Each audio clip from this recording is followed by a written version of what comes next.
tababarkan oo socday muddo ku dhow isbuuc ayaa waxaa soo agaasimay Machadka Samadoon ee cilmi baarista nabadda iyo istiraatiijiyadda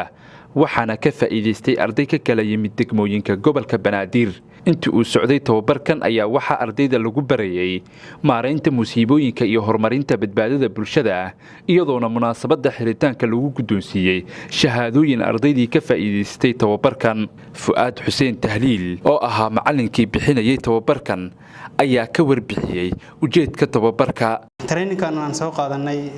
muddadii 4 beri runtii waxaan moodaa inuu yahay train aad iyo aad loogu baahan yahay in dhalinyartu ay helaan bulshaduna ay helaan training noocaas ah sababtoo ah maareynta musiibooyinka marka laga hadlayo musiibo runtii yani wax bini aadanka noolihiisa ku hareeraysan oo marnaba yani ay macquul ay sahan in sidoo la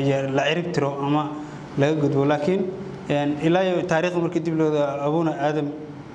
wixii ka soo bilaa bini aadanka noloshiisa musiibada ku hareersan mar walba waa daba socotay waa la socotay laakiin waa lagu kala duwan yahay bini aadanku ku kala duwan yahay hadba yani heerka maareyntiisa iyo capacity-ga uu leeyahay bini aadanku inuu musiibadaas maareeyo. Cabduqaadir Cabdullaahi Cabdi oo ka mid ah ardaydii ka faa'iideysatay tababarkan ayaa sharaxaad dheer ka bixiyay waxyaabihii ay ka barteen tababarkan intuu socday.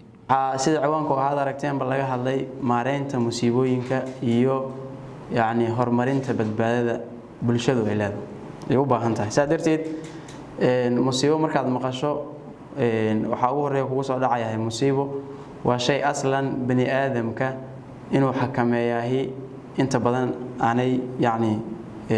ay adag tahay dadka waxa la yiraahdaa waa wax kasta oo bani aadamka ku sababa khasaare nololeed nafeed. Abukaati Cabdullaahi Maxamed Jimcaale agaasimaha hay'adda maareynta iyo musiibooyinka qaranka oo ka hadlay xiritaanka munaasabada ayaa u mahad celiyay maamulka Machadka Samadoon asagoona bogaadiyay howlaha bulshada uu u hayo Machadka.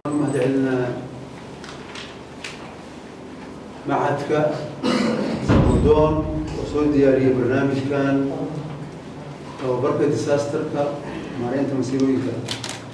oo aan ku baraarujinayo mar hadda Machadku tababarkan idin siiyay anuu diyaar garoodina xumaan nooc soo barata oo dadka ka duwanaantiin waxa ugu horreeyay karo hadii qarax dhaca shaqada la tago dig la bixin karo waxa ugu fudud hadii la qaado laakiin kasto u baahan tahay waxaan in wax walba Aweys Sheekh Ahmed agaasimaha Machadka Samadoon ayaa u mahad celiyay ardaydii ka faa'iideystay tababarkan isla markaana kula dardaarmay waxyaabihii ay ka barteen inay bulshada ku celiyaan. sharaf weyn bay noo tahay maanta inaanu barnaamijkan maalmahan halkan ka socday aanu ku baranaynay maareynta musiibooyinka inaan maanta soo xirno waxaan rabaa inaan si gooni ah ugu mahad celiyo ustaad Faaid oo runtii waqti badan barnaamijkan geliyay